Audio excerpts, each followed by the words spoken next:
It's such a pleasure to be here. If I figure if I make it down this little hill here, everything will be all right. Okay, I got some beginning slides here. That's me. I was born in Newark, New Jersey, and actually I'm here from New York. Now, I live in Manhattan. I've lived in Manhattan most of my life.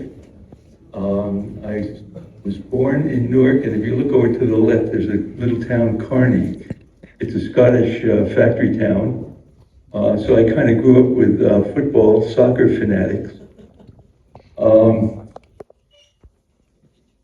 Manhattan is where we live now. We live on the Upper West Side of Manhattan. And I studied industrial design at Pratt in Brooklyn, New York. They didn't teach graphic design at an undergraduate level at that time when I was studying, so I had no idea what graphic design was. I think before I tell you anything about my education really started, in essence, with my grandfather, who was an engineer on the railroad. Now, the railroad back then, there was steam engines, and when I used to get a ride with him in the steam engine, that was a really exciting experience. But he was a guy, if you look on the, that's him when he was retired, and I was about, I don't know, 4 years old. And he was out west. He went out west when he was a young man, and he actually met Pat Garrett, the guy that shot Billy the Kid. So he was out there in those early stages. So he told me a lot of stories, and that's him. So my first idea of what I might want to do in my life was be a cowboy. My father was a fisherman, and I have to say, I have a love of the ocean because of that. And one of the things that I look back, I mean, all the nautical graphics probably gave me my first look at, precision and things that really functioned as far as graphics are concerned. And certainly the knots, I think I'm still tying knots. So that was probably very influential on me. I was the kid in the class that could draw. I put a circle around so you could see the kid. I did some of those things on the wall. As I mentioned, I went to Pratt. Now, when I was at Pratt, I liked the work of Saul Bass. I mean, I studied industrial design, but I was pretty, happy when I saw graphic design that I liked. And you can see a few things on the wall there, and they were the early beginnings of redoing graphics. I was selected in my junior year to represent the industrial design school of Pratt at General Motors. They had just opened their new tech center out in Michigan, and that was an experience that really molded my life in quite a good way. I did all of the industrial design program that they had all the students doing, but I also met a guy from Yale who studied with Paul Rand, and that was my first introduction to graphic design. So in that summer, I did both programs. I did the graphic design program and the industrial design. And I was actually hired by General Motors after I finished my senior year at Pratt. So I'll show you, this is my career really in a spiral. And I find this a really kind of wonderful way of looking at what I've done and where I've done it, when I've done it. And in the very beginning of that, you can see the work that I did when I graduated from Pratt. You see the Hyatt roller bearing. That was an interesting exploration in the very beginning of my work. And then it kind of flows around. I've done a lot of work before the Olympics, but I have to say the Olympics was the moment in my life that kind of transformed everything from that point on. I did the World's Fair graphics for Chrysler Corporation when I was working at George Nelson's office in New York. And after the World's Fair was over, I met a designer from the Mexican Pavilion who came and worked with the Nelson office, and found that they had just gotten the Olympics, and the fellow he worked with on the Mexican Pavilion was made the director of the graphic program, Ramirez Vasquez. So the thing is, as soon as I heard that he was going back to Mexico, he's invited back to Mexico. Eduardo Terrazas was the designer the architect I worked with at the Nelson office. He was going back to Mexico to help Ramirez Vasquez with the Olympic program. And I asked him, well, what are you guys going to do with graphics? And he said, I don't know. He says, we don't really teach graphic design very much right now. We have started, but we don't have a profession. So I said, well, keep me in mind. And he did. And they had a competition. And at that time, I had met Peter Murdoch at the Royal College over in London. I had met him through a friend that I was working I met one of the students he studied with, who was the brother of a student I worked with at the Nelson office.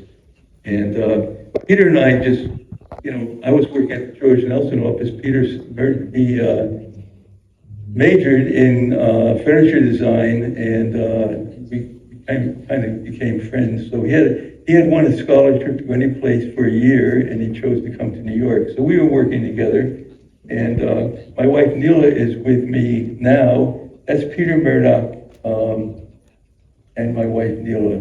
And this was our first day to Mexico. We went down for the competition, and that's what we had. That was the basic thing we had to definitely include in our work. And of course, there were no computers then, so everything was done by hand. And I still keep all of my compasses and dividers and so forth. I didn't know much about Mexico. In fact, I knew very little about Mexico. I knew they had piñatas. Might not have been that helpful. It was helpful, but not so great. But the thing that really floored me is we spent the first week at the Museum of Anthropology in Mexico City. And I just really loved some of those early cultures, the work that they did, and the work that's still being done in the little villages around Mexico. So that was enough ingredients to tackle any problem, really. The geometry that came out of some of those early cultures was just so poetic, and they expressed everything so beautifully with geometry. And I have the rings with the year of the event, 68, and you can see that's pretty good marriage there between geometry. And then, of course, by formalizing that, that was the beginning of the logotype. From the 68, it was possible to develop a complete font, and it did that. And it wasn't one that you could put together by spacing, it was one that you put together by a very intimate integration between one letter and another. So every word that we used font for was a design project in its own right. And here you see the font. There you see the integration of the letters as they overlapped and really joined together.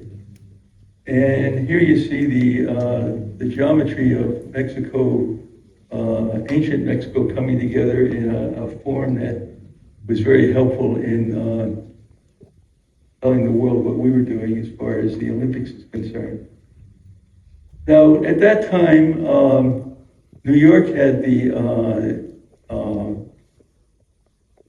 show at MoMA of op art, and that was something I saw just before we went to Mexico. And that was very influential because I was doing a lot of this type of work myself, and I had friends that were in that show. And it just is something I love expressing. I mean, if I can get a good concept through geometry and accomplish emotion or accomplish something that has some feeling besides the beauty of the geometry, I'm a very happy designer. So this kind of did that. And I mean, I could tell you a lot of stories about this. I did the actual cutting of the film to make this, and one of the printer artisans came over to me, and he's going like this. No, I didn't know what he was talking about. He said, this really kind of sucks. He said, he did it, he cut it, and you can't see any little variation. I had a little variation in every part of the thing, and you could see it all. So that became the official poster of the Olympics in Mexico, and it became part of an exhibit of posters at MoMA. So I was happy to see that. Now this was something that, I mean, if you look at that, you can see the pencil lines. They actually drew this as part of the wall mural, pencil work, and then they painted it in. So these wall murals took a little time to do, but they were beautiful, and we had them around the city. I used the poster as one of the official stamps.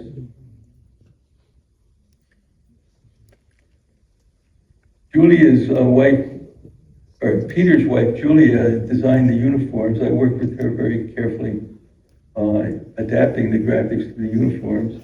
And I worked with Eduardo, who is very, very active in the program, to design the Trienal Mexican Pavilion for that year. Wow. So you can see we really applied it, and thank God for my industrial training, because it just made it so much easier to dive in three-dimensionally. And we did a lot of things three-dimensionally. We explored large balloons. Looking through them. The Patrol Indians, they work with wool. They have a pattern that they press into wax on a piece of flat material. They press colored wool into that wax to make these very beautiful Patrol expressions. Of course, color, Mexico is color. And I use the line motif wherever I had a chance. I think I went too far there.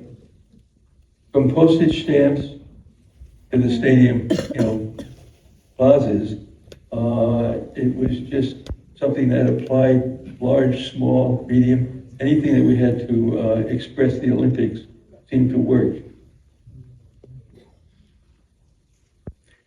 Now that was one part, that was the branding part, but the thing that really gave me a chance to explore the type of work that I've done for years since then was the idea of expressing the sports. Now Tokyo did that very effectively with stick figures in the Olympics preceding our games.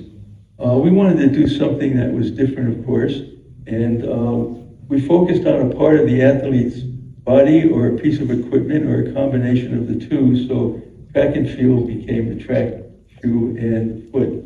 When water was involved, that became part of the icon. The icon itself, the background, and this was something that one of the students and one of the professors working at the program really instigated, and that was using the glyph system as a background. It's more of a square grid. So that became really the background for the sports symbols in Mexico, and each one, as I mentioned, had its way of coming.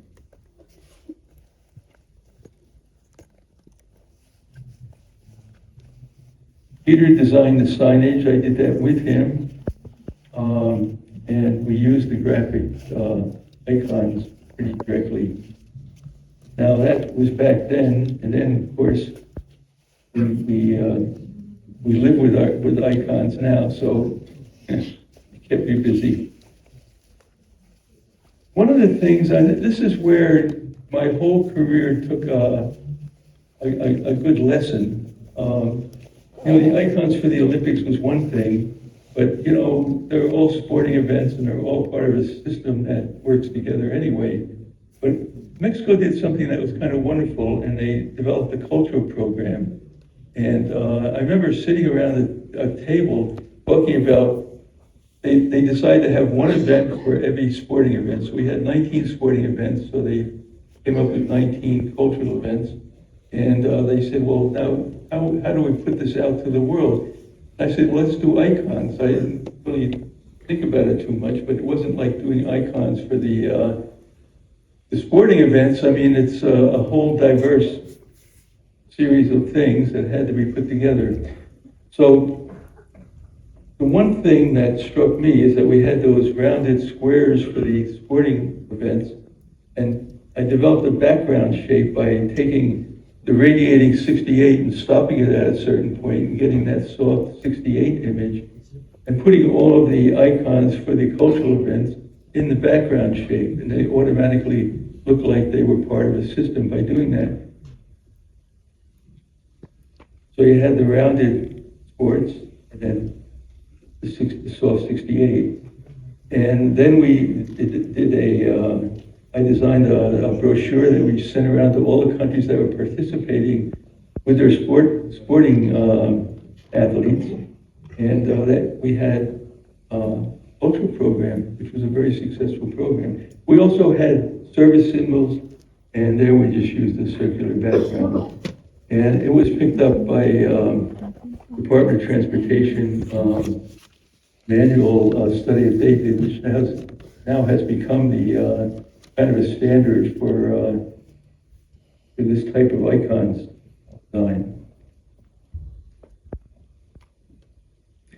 Another aspect that I thought was interesting was the way the Greeks depicted the athletes. They were basically black silhouettes. So I did the same there, but upgraded the silhouettes to the way we kind of look today. And by taking a stamp and running the sporting event through the stamp, and then taking the same stamp and combining it with itself, I was able to keep the motion going.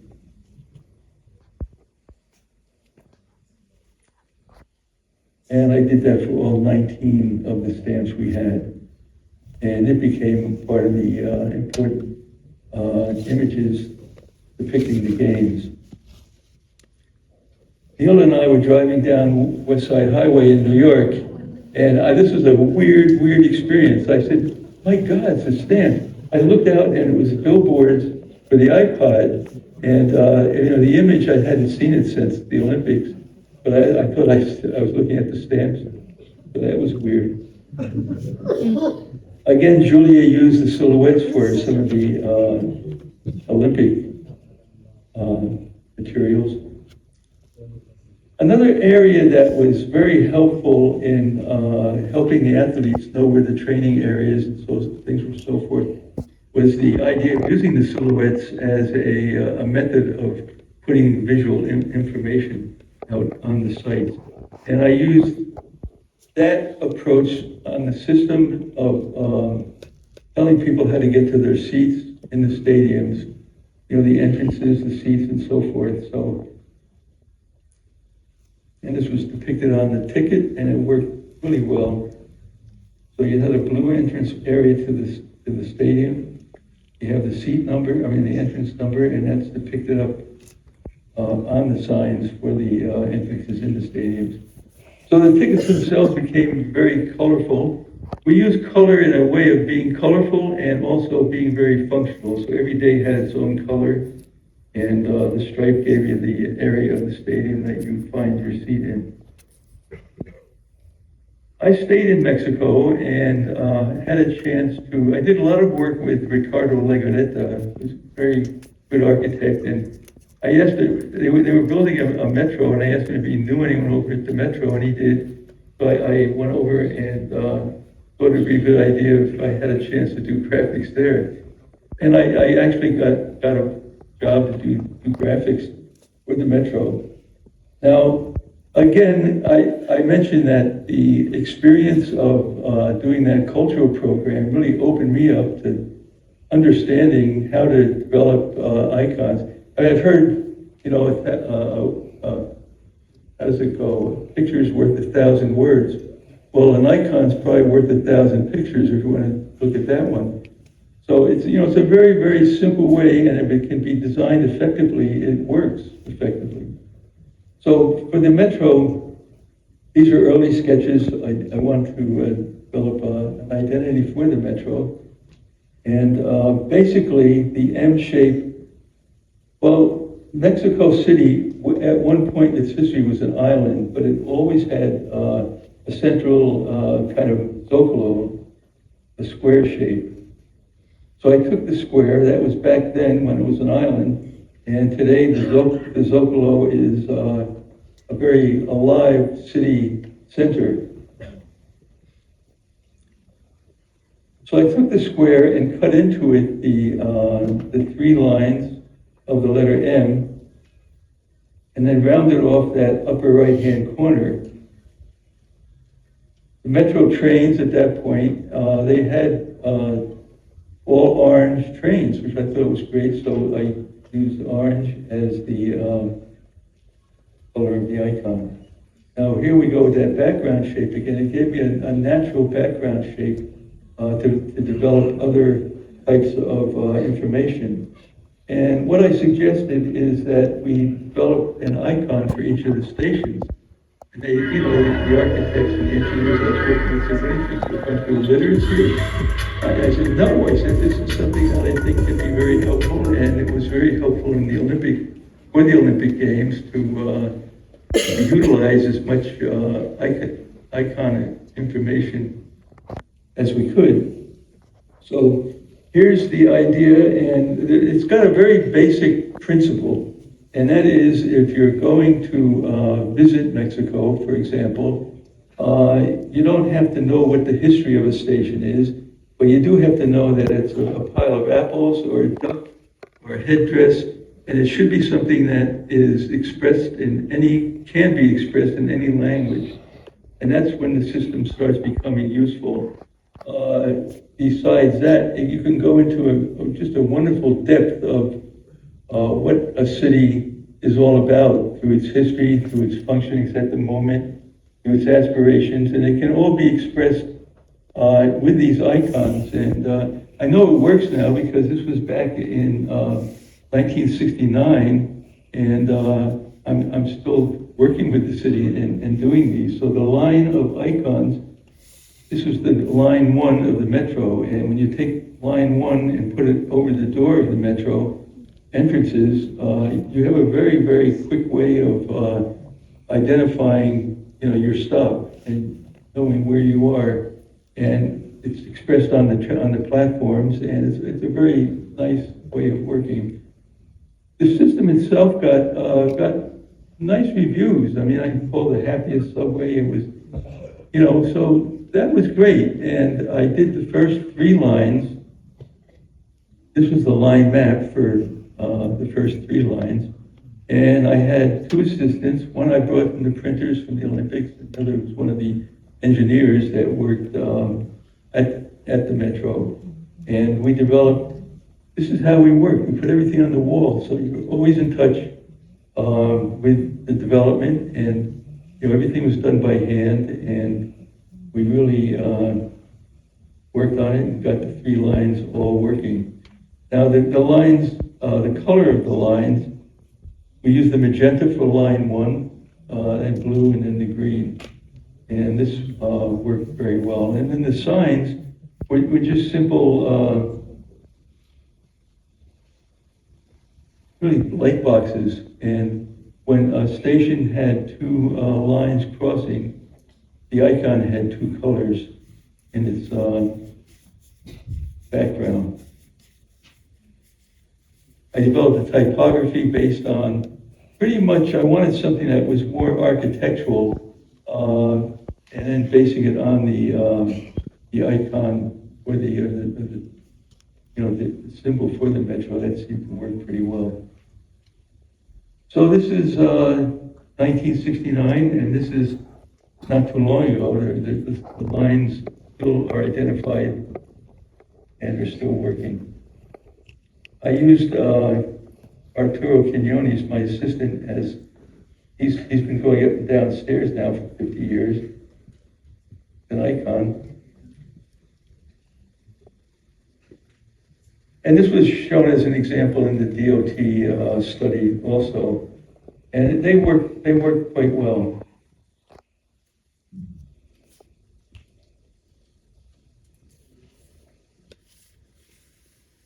So that's the 3 lines of the metro. Now there are 12 lines. I didn't do the others, but the designers in Mexico, I think, they did a very good job, and the system works. I'm back let's see, let me just summarize one thing. I'm coming back to New York at this point, and these are the three background shapes and the three systems that are based where these shapes come from. And this is the studio in New York. It's a townhouse. It's a bay window. And I went into partnership with Bill Cannon. Actually, I worked with him at the Nelson office. He was the vice president at this point, and we went into partnership. Now you can see the Metro was the last idea of a background shape. Then Bill and I did the National Mall. We developed symbols for all the areas on the National Mall, and I used more of a banner shape there. The next program was Trenton, on the waterfront of the Delaware River. I used a wavy line on a square to indicate that. This is back in Mexico. I was doing work in Mexico from New York at that point, and this is Central de Abastos. I think it's the largest market in the world. And here the idea of the A being developed by triangles that are expressing outward movement. That becomes the background. And then finally, I think this is New Mexico. This is in New Mexico, where they have the kind of pyramidic shape also. All of this work was done during a period of about 10 years, and then the University of Mexico did a retrospective, and this was really such a thrill to see all of this work come together and actually work together. And you can see here, it became a whole environment of just expressing different aspects of putting icons into space. And the poster I did, I just took all iconic images and made a roadway running through them. The catalog from the exhibit was just really wonderful.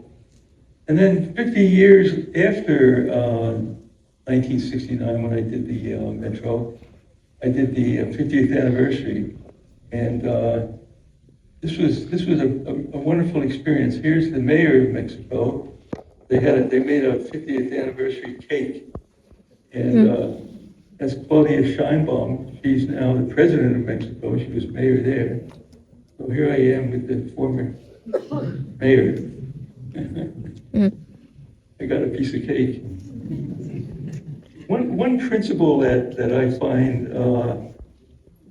really an important and kind of fun principle is I try to design an icon that becomes a partner, so to speak, that I can do other things with it. It's not just something that represents something, but it can be put to work.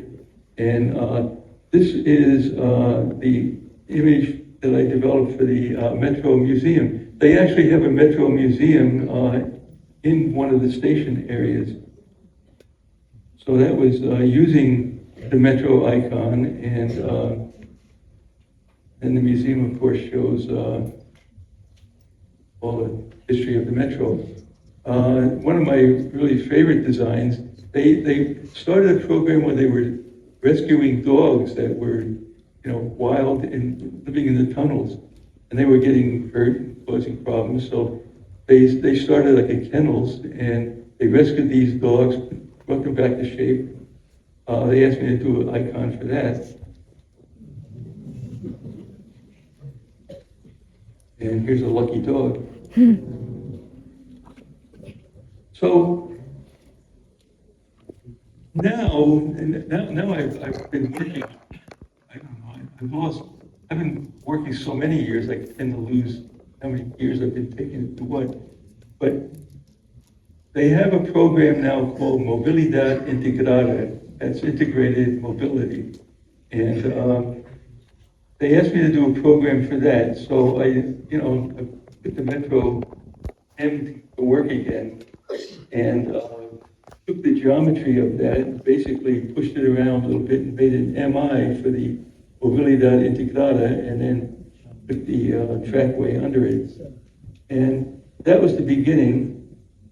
And then the idea of expressing that as going out, there you go, going out, coming in, became the expression for movilidad integrada.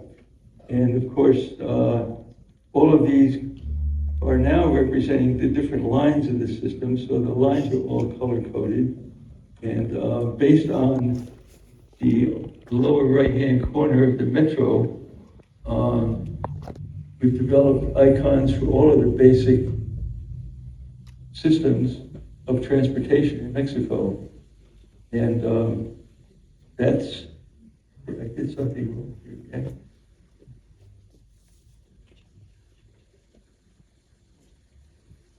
Here we go.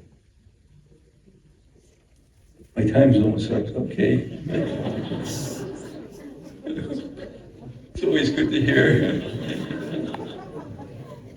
So, okay, this is, that's Claudia Scheinbaum again, and this is the Metro card, and now this is used to access writing on all of the different systems, and the colors.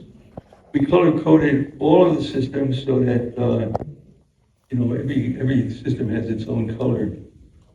And on the back of the card expresses what it's used for. Metrobus, trams. Yeah. So you can see we use the Movilidad Integrada on the side of all the vehicles, and that lets you know that you can use your card, and then you know what the name of the icon for the system is. This is one of the more interesting ones. It was the Omnibus system. And they have cable cars that go up the side of the, Mexico City is fairly mountainous, and actually line number 2 is the longest cable bus line in the world. So here you see the different lines. Oops.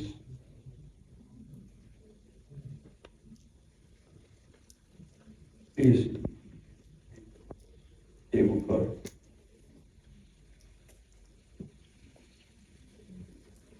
And last time Neela and I were in Mexico, we took a ride, and it's really fun. I mean,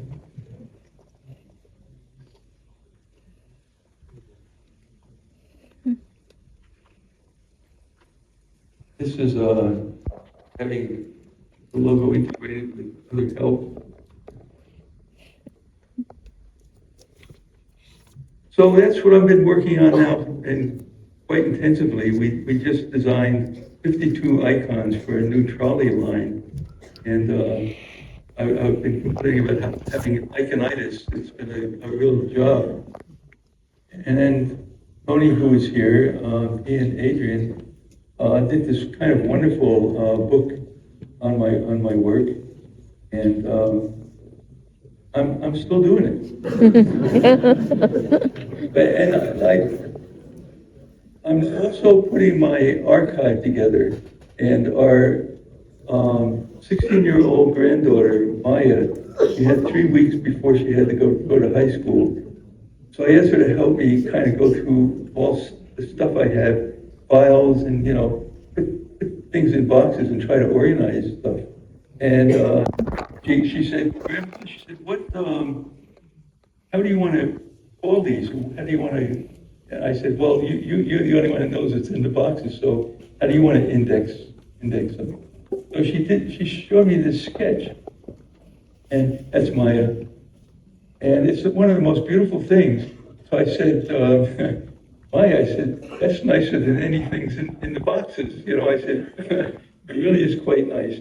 So that's what I've been doing now, and in a very, I feel very lucky that the museum wants to take my archive, so I'm going to try and make it available in as many ways as possible, so people can at least understand what I did. So thanks. Sorry I ran over time.